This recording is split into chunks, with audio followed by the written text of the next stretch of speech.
हाँ जी स्टूडेंट्स, आज की क्लास में एक नया आर्टिकल शुरू करते हैं। This is mechanics. Basically chapter का नाम है motion in a straight line. Chapter हम शुरू करने लगे हैं, motion in a straight line. Mechanics मेरे बच्चे ब्रांच ऑफ फिजिक्स है जो कि ब्रॉडली डिवाइड करती है, कैटेगराइज करती है study of motion and rest. आपके 11th क्लास के पहले 8 चैप्टर मैकेनिक्स पे ही बेस्ड है, उसमें हम सारा मोशन और रेस्ट ही देखते हैं। तो सबसे पहले mechanics, it is the branch of physics dealing in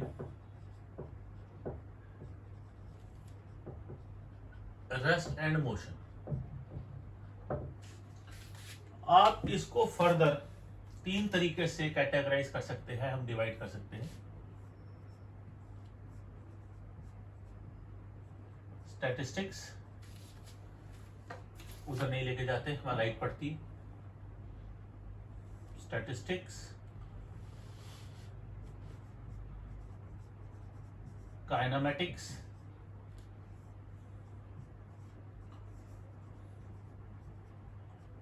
और डायनामिक्स। स्टैटिस्टिक्स जैसे कि नाम से ही पता चलता है, स्टैट मतलब स्टेशनरी, स्टैट मतलब स्टेशनरी। तो ये क्या हो गया?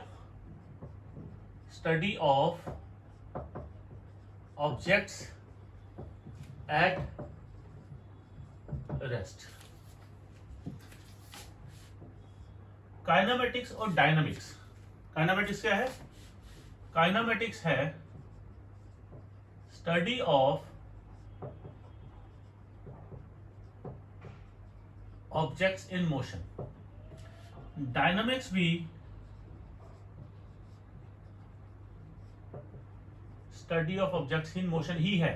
तो फर्क क्या है दोनों में? काइनेमेटिक्स में cause of motion is not considered, और डायनामिक्स में cause of motion is considered, it is under consideration। देखो, जैसे आप 9th क्लास में न्यूमेरिकल करते थे, एक बॉडी, उसकी इनिशियल वेलोसिटी आपको गिवन है, एक्सेलरेशन गिवन है, तो distance travel in time T निकालना है, राइट? तो ये आपको उसमें मोशन का कोई कारण नहीं दे रखा था कि ये मोशन किस वजह से हो रहा है। सिंपल आपको सिंपल कुछ डेटा गिवन था, उससे आपको कुछ फाइनल डेटा कुछ और निकालना होता था। तो यानी कि वो क्या हो गया? काइनेमेटिक्स। लेकिन अगर मोशन का कारण गिवन है कि मोशन ग्रेविटी की वजह से हो रही है, या मैंने एक पुली के आसपास 2 स्ट्रिंग्स लगा के 2 मास टांगे हुए हैं, मुझे कारण पता है कि मोशन क्यों हो रहा है, तो वो डायनामिक्स का पार्ट आ जाएगा। वैसे rest and motion relative terms होते हैं। पहले इसको नोट करो, फिर हम इस पर बात करते हैं कि how rest and motion are relative terms. इसको स्क्रीन को फ्रीज करके आपको नोट करना है, फिर आगे देखते हैं।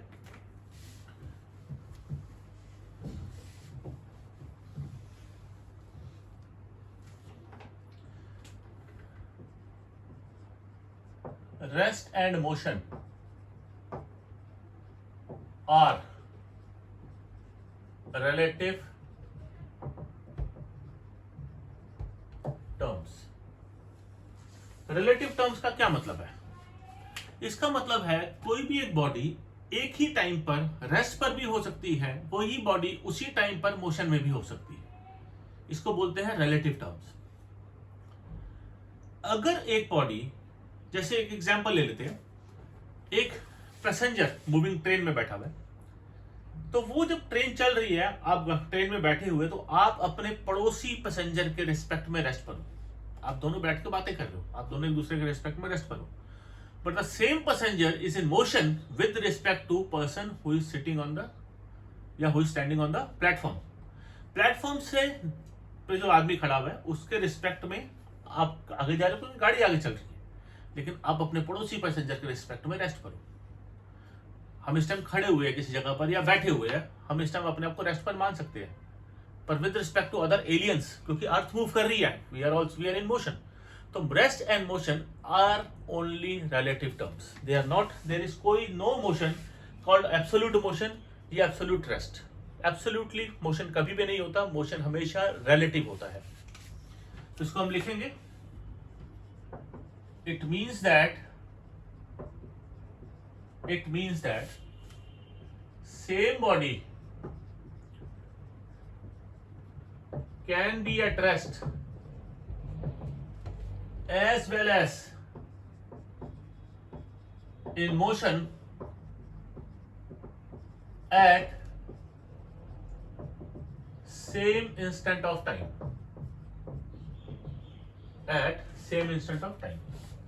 इसके बाद आप एग्जाम्पल लिखो, ये 2 नंबर में आता है, तो एक एग्जाम्पल भी देना जरूरी है. A person sitting in a moving train is at rest with respect to WRT, मतलब with respect to, short form में WRT लिखते हैं, with respect to passenger sitting next to him, but the same person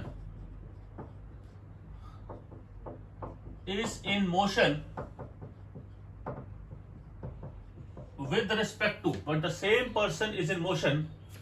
with respect to, ground. मैं ground लिख सकता हूं, अर्थ लिख सकता हूं, और person standing on ground.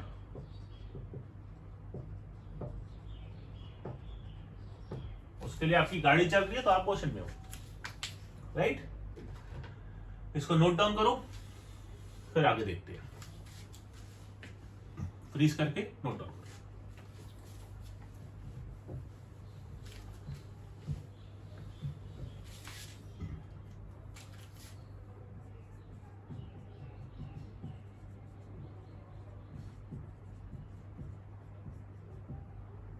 Point mass object.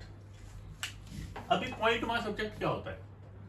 Point mass object हम उन ऑब्जेक्ट्स को बोलते हैं जिनका साइज उनके डिस्टेंस ट्रेवल्ड के कंपैरिजन में बहुत छोटा होता है. जैसे एक कार है और वो 5 किलोमीटर का डिस्टेंस ट्रेवल करती है, तो मैं नंबर लाइन में बनाता हूं 0 1 2 3 4 5. ये 5 किलोमीटर का डिस्टेंस ये कार ट्रेवल करती है. तो यहां पर ये 1 किलोमीटर है, ये स्केल के हिसाब से 1 किलोमीटर है. अब ये गाड़ी की लेंथ कितनी होती है? रफली 2 मीटर. तो that 2 metre is 1/500 part of this 1000 kilometre, यानी कि 1 किलोमीटर. तो ये अगर 1 किलोमीटर है तो 2 मीटर कैसे दिखाओगे? 2 मीटर तो एक पॉइंट ऑब्जेक्ट ही दिखाओगे. अगर आपको कार में एज पर स्केल मुझे कार बनानी है तो कार में पॉइंट ऑब्जेक्ट दिखाओगे. ऐसे ही एक train which is travelling from Delhi to Mumbai, तो दिल्ली टू मुंबई का जो डिस्टेंस है वो अप्रोक्सीमेटली 2000 किलोमीटर मान लेता हूं. तो स्केल में ये हो गया जी 1000 किलोमीटर का पॉइंट आधा, ये हो गया जी 500 किलोमीटर का पॉइंट. अभी ट्रेन की लेंथ कितनी है? 1 किलोमीटर. बहुत ज्यादा मान लू तो 1 किलोमीटर की लेंथ, ये 500 किलोमीटर का स्केल है, इस पे 1 किलोमीटर कहां जाएगी? पॉइंट तो दिखाओगे. तो ये ट्रेन एक पॉइंट ऑब्जेक्ट है. लेकिन the same train crossing a bridge is not a point object. Same car standing in a garage is not a point object.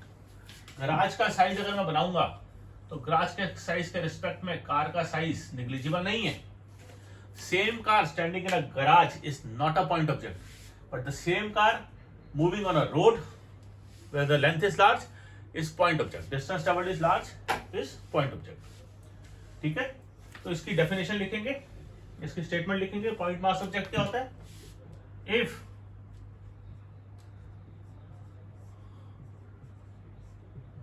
size of object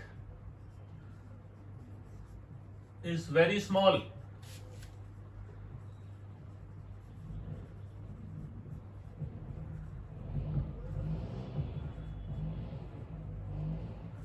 as compared to its distance covered,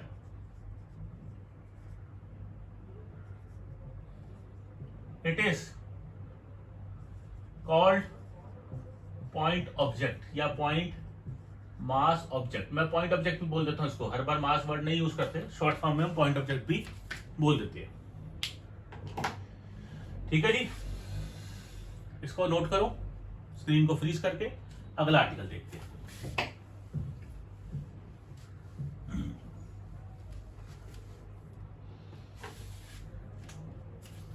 देखो, मैं motion को तीन तरीके से categorise कर सकता हूं.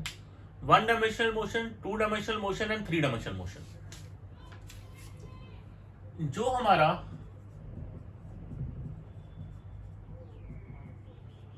One dimensional motion है, ये कौन सा होता है? जो स्ट्रेट लाइन में होता है, that is called 1 dimensional motion. अभी 1 डायमेंशनल मोशन जो स्ट्रेट लाइन वाला मोशन है, जैसे car moving on a straight road, that is called 1 dimensional motion. But the same car moving in zigzag path or in circular path is called 2-dimensional motion. तो यानी कि car moving on a straight road is 1-dimensional motion. आसान सा था ये. दूसरा हमारे पास है 2-dimensional motion. ये कौन सा है? Motion in a plane. Board पे मैं पेन से लिख रहा हूं इस टाइम, तो मेरे पेन की टिप का मोशन 2 डायमेंशनल है, वो इस प्लेन को ऊपर ही है, इस प्लेन से निकल के बाहर हवा में नहीं आ रहा, तो it is a 2 dimensional motion. Earth moving around sun is a 2 dimensional motion. क्यों? ये सन है, आसपास अर्थ है, तो ये एक प्लेन में मूव कर रही है. अर्थ ऐसे ऐसे भी मूव करे और ऐसे भी करता तो ये 3 डायमेंशनल होता, बट अर्थ जो है वो एक प्लेन में मूव कर रही है, it is a 2 dimensional motion. Insect crawling on a globe, ये भी 2 डायमेंशनल मोशन है. हमें गलती लगती है, हम इसको 3 मान लेते हैं, कई बार लिख देते हैं पेपर में, गलती करके आते हैं.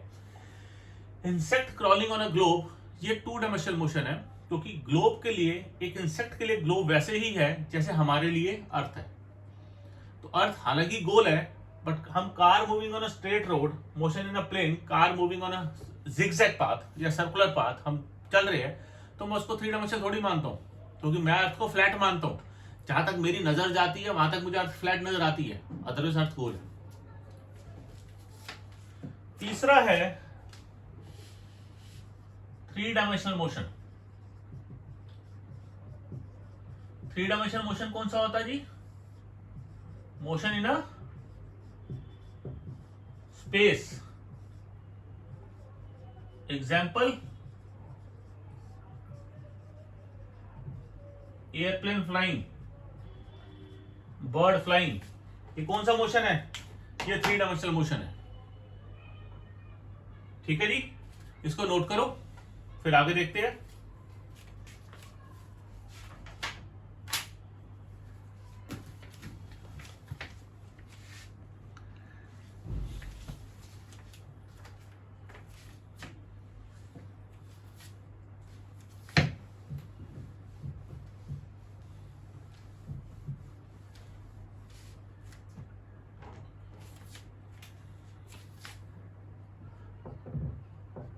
डिस्टेंस क्या होता है जी? डिस्टेंस होता है डिस्टेंस कवर्ड, डिस्टेंस ट्रेवल्ड, जो एक्चुअल पाथ लेंथ है. तो डिस्टेंस क्या है? इट इज एक्चुअल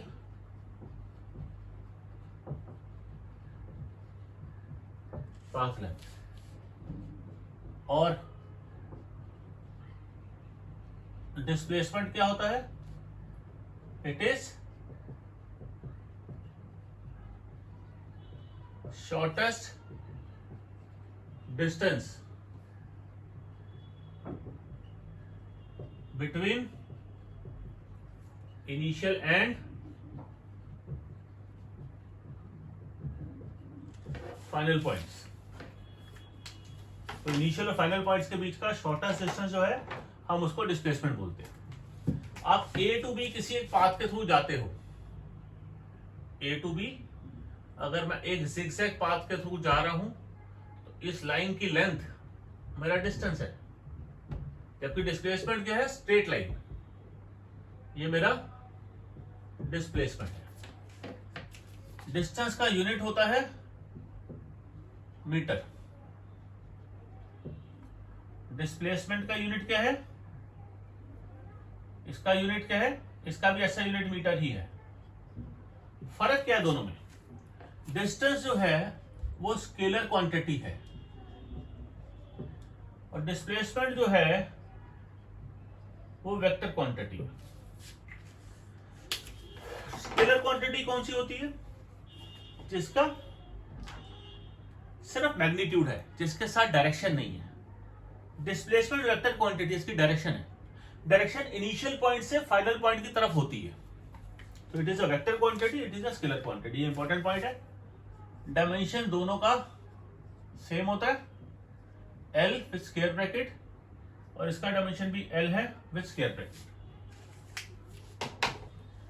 ठीक है,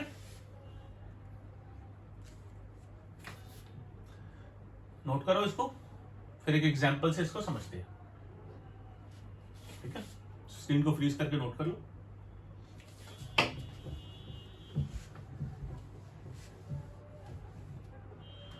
लेट अस से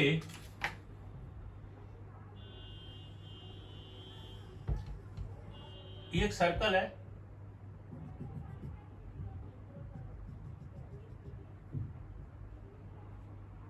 इस सर्कल का radius of the circle is R। इस सर्कल का रेडियस R। अभी जब आप A पॉइंट से शुरू होते हो, आप ऐसे गोल घूम रहे हो, B की तरफ जा रहे हो, फिर आप C पर आ गए, फिर आप D पर आ गए गोल घूम के, फिर आप वापस A पे आ गए। आप इस तरीके से साइक्लिक ऑर्डर में घूम रहे हो। हम डिस्टेंस कैलकुलेट करेंगे।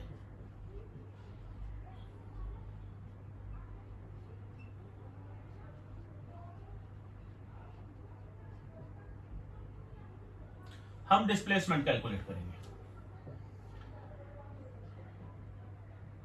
जब आप A टू B गए, A से लेकर B गए, तो हमारा डिस्टेंस कितना है आपने ये सोचना है। फिर आप A टू C गए तो डिस्टेंस कितना है, डिस्प्लेसमेंट कितना है। A टू D गए तो डिस्टेंस कितना है, डिस्प्लेसमेंट कितना है। और A टू A यानी कि सर्कल कंप्लीट घूम गए तो डिस्टेंस कितना है, डिस्प्लेसमेंट कितना है। पहले खुद ट्राई करो, नहीं समझ आएगा तो फिर आप आगे उसमें वीडियो को कंटिन्यू करना, आपको आगे सॉल्यूशन मिल जाएगा। जब आप A टू B गए तो आपने लेंथ, इसकी R की लेंथ ट्रेवल करी, ये पूरी सरकमफ्रेंस का 1/4 है। तो डिस्टेंस कितना हो जाएगा, 2 पाई R divided by 4, circumference divided by 4, pi R divided by 2। जब आप A टू B गए तो आपका डिस्प्लेसमेंट कैसे होगा, शॉर्टेस्ट लेंथ, यहां से यहां जोड़ दो, स्ट्रेट लाइन। अभी ये कैसे ट्रेवल निकलेगा, ये R, ये भी R, तो ये पाइथागोरस थ्योरम से ये कैसे हो जाएगा, hypotenuse R square plus R square का under root 2R square, it is R root 2।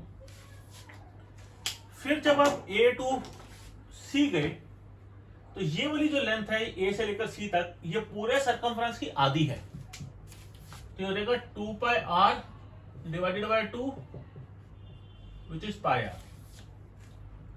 और डायमीटर कितना हो जाएगा, 2R, यहां से लेकर यहां तक 2R। अब ए टू डी आए तो आपका डिस्टेंस ट्रेवल कितना है, यहां से लेकर यहां तक 1/4 था, यहां से हाफ हो गया, तो यहां से लेकर यहां तक कितना हो गया 3/4, तो ये देखो 3/4 of 2 pi r, 3 pi r by 2। और डिस्प्लेसमेंट कितना है, ए से लेकर डी तक स्ट्रेट लाइन जोड़ दो, ये डिस्प्लेसमेंट है। अभी ये आर है, ये भी आर है, तो ये कैसे निकलेगा, बाय पाइथागोरस थ्योरम। उसी तरीके से R square plus R square का under root R root 2। A to A है पूरा सर्कल, तो डिस्टेंस तो कंप्लीट सर्कमफ्रेंस हो जाएगा 2 पाई आर, और डिस्प्लेसमेंट हो जाएगा 0, क्योंकि इनिशियल पॉइंट से जहां से शुरू हुए थे ऐसे आप वहीं पर वापस आ गए, तो इस केस में आपका डिस्टेंस और displacement, distance is 2 pi r, displacement is 0। इसको नोट करो, फिर आगे देखेंगे।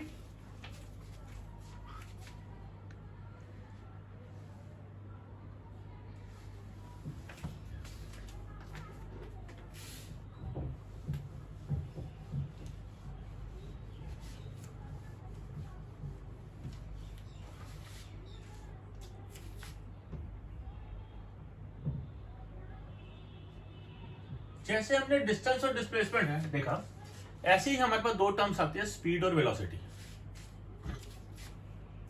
स्पीड क्या होता है, स्पीड होता है distance travelled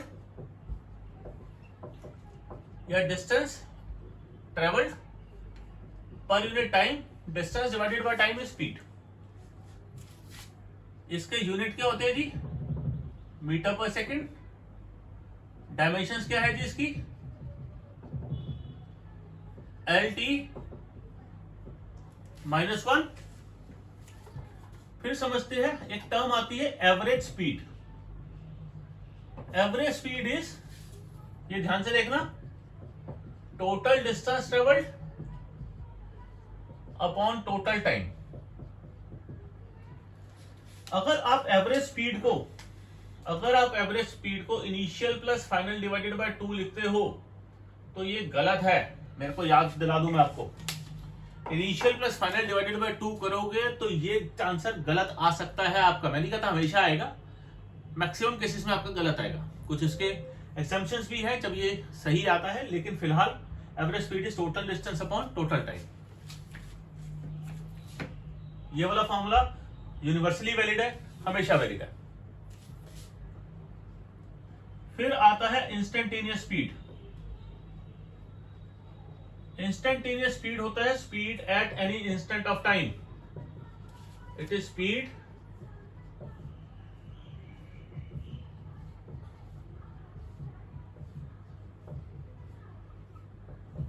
eight any instant of time. तो ये क्या हो गया, ये हो गया instantaneous speed.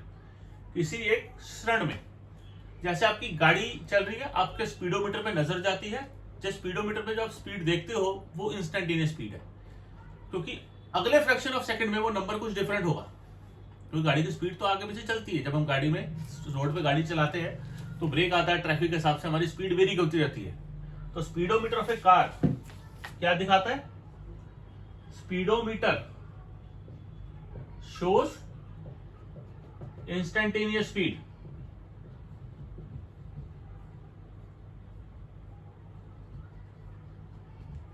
Speedometer of A car shows instantaneous speed. ध्यान देना, speedometer of A car shows अगर आप स्पीड लिखाते हो तो वो गलत है, 0 नंबर, इंस्टेंटेनियस वर्ड साथ में आएगा, ठीक है ना। ऑब्जेक्टिव में पूछा जा सकता है आपसे, इसको नोट करो, फिर आगे देखते हैं। फ्रीज करके नोट करना।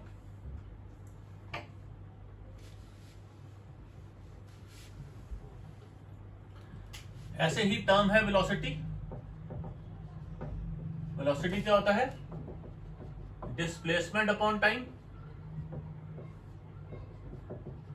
Unit metre per second, dimension LT -1 same है।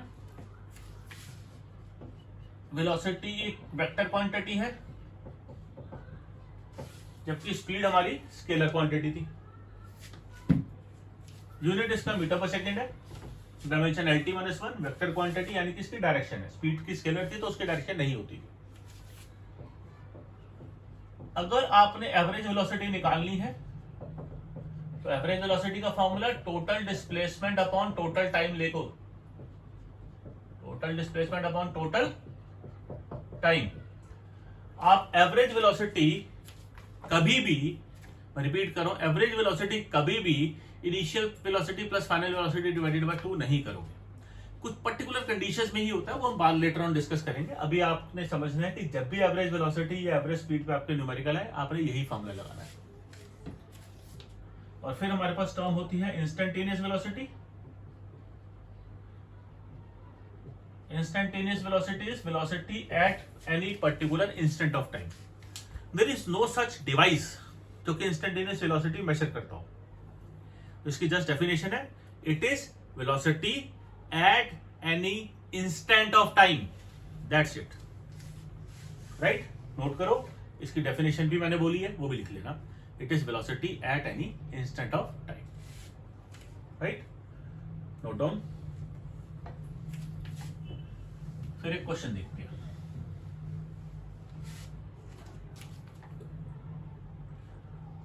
A body moves from A to B. Car moves from A to B with 40 km per hour and comes back from B to A with 60 km per hour. Find number 1 average speed, number 2 average velocity. जाने की speed है 40 kilometre per our, वापस आने की speed है 60 kilometre per our. इसको note करो और इसको पहले खुद सॉल्व करने की कोशिश करो।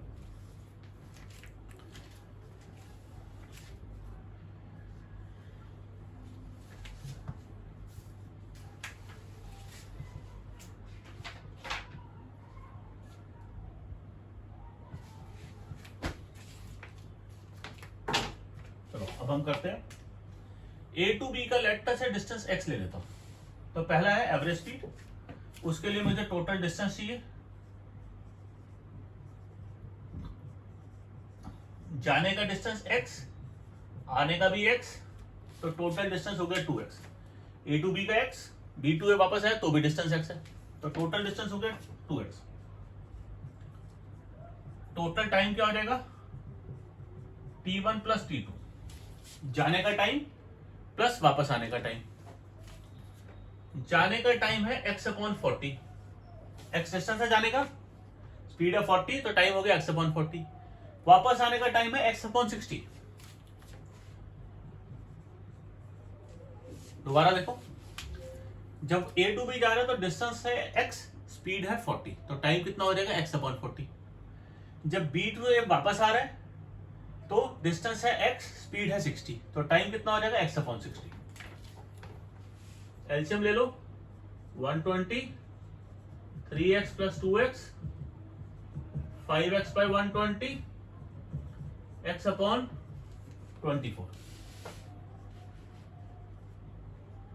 एवरेज स्पीड कितना हो जाएगा, total distance upon total time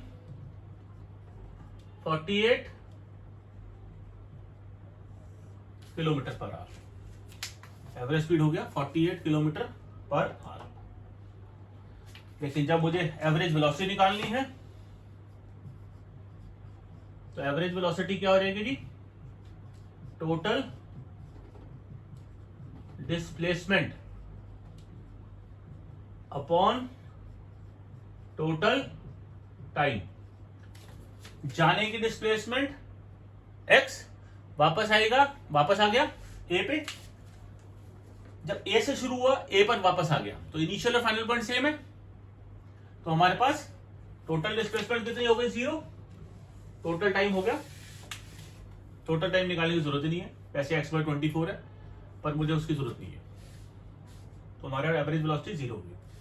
अगर मैं जाने के डिस्प्लेसमेंट को x लूंगा तो वापस आने के डिस्प्लेसमेंट को -x लूंगा, क्योंकि डायरेक्शन उल्टी होगी ना, तो दोनों का सम करूंगा वो 0 आ जाता है। नहीं तो इनिशियल और फाइनल पॉइंट के टर्म से भी समझो तो भी चलेगा, उस पर कोई इशू नहीं है, वो ज्यादा कन्वीनियंट है इनफैक्ट, क्योंकि आपने अभी तक ऐसे ही पढ़ा है, राइट। इसको नोट करो, फिर एक अगला क्वेश्चन देखते हैं।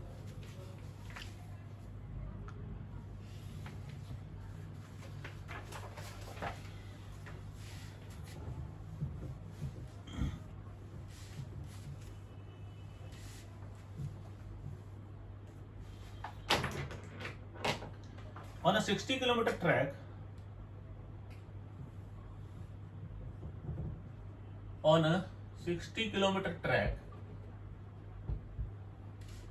a train travels first 30 kilometer. A train travels first 30 kilometer with a uniform speed of 30 km per hour. How far must the train travel?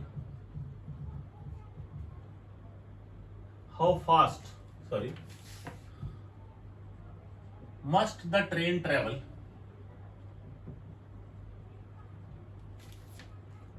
the next 30 km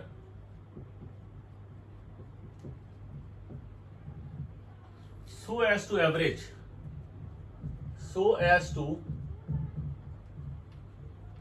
average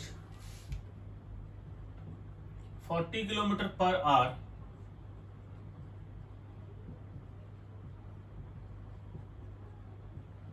for the entire trip. तो वही बात है, पहले खुद करो, अटको तो देखना। 60 kilometre track है, दो पार्ट में डिवाइड कर दिया, 0, 30 किलोमीटर, 60 किलोमीटर। तो पहला 30 किलोमीटर वो चलता है 30 किलोमीटर पर आवर की स्पीड से। बाद में कितनी स्पीड पकड़े कि एवरेज स्पीड आपकी 40 हो जाए। तो लेट अस से पहले 30 किलोमीटर का टाइम है t1, अगले 30 मीटर का टाइम है t2। तो टोटल टाइम कितना हो जाएगा? टोटल डिस्टेंस तो है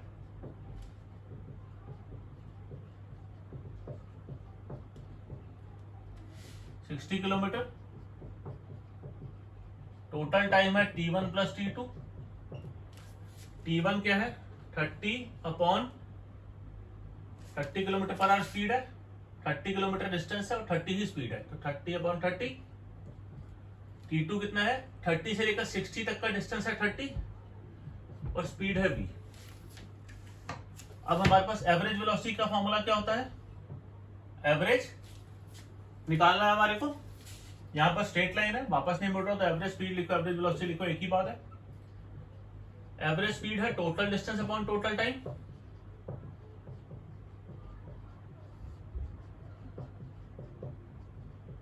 u plus V divided by 2 नहीं करना, मैं दोबारा बोल रहा हूं, पिछले वाले में करते तो कुछ गड़बड़ हो जाता, आपका आंसर 50 आता। 40 प्लस 60 डिवाइडेड बाय 2 करते तो, पर आंसर क्या था? 48। एवरेज स्पीड है वो कह रहा है 40 है, टोटल डिस्टेंस कितना है? 60 है, टोटल टाइम कितना है? ये आ रहेगा 1 प्लस 30/v। 1 प्लस 30/v, 0 से 0 काटा, या गया 2 या गया 3, ऊपर ले आओ। 2 plus 60/v is 3, 60/v is 1, तो v is equal to 60 kilometre per hour, right. Note करो। इसके अलावा जो आपको वर्कशीट दे रखी है उसके अंदर क्वेश्चंस है, आप उसको करो, और उसके अंदर में जितने भी आपके डाउट्स है उन डाउट्स को आप मेरे को व्हाट्सएप पे पूछो, अगली वीडियोस में मैं उन डाउट्स को कवर करूंगा, ठीक है। Thank you so much.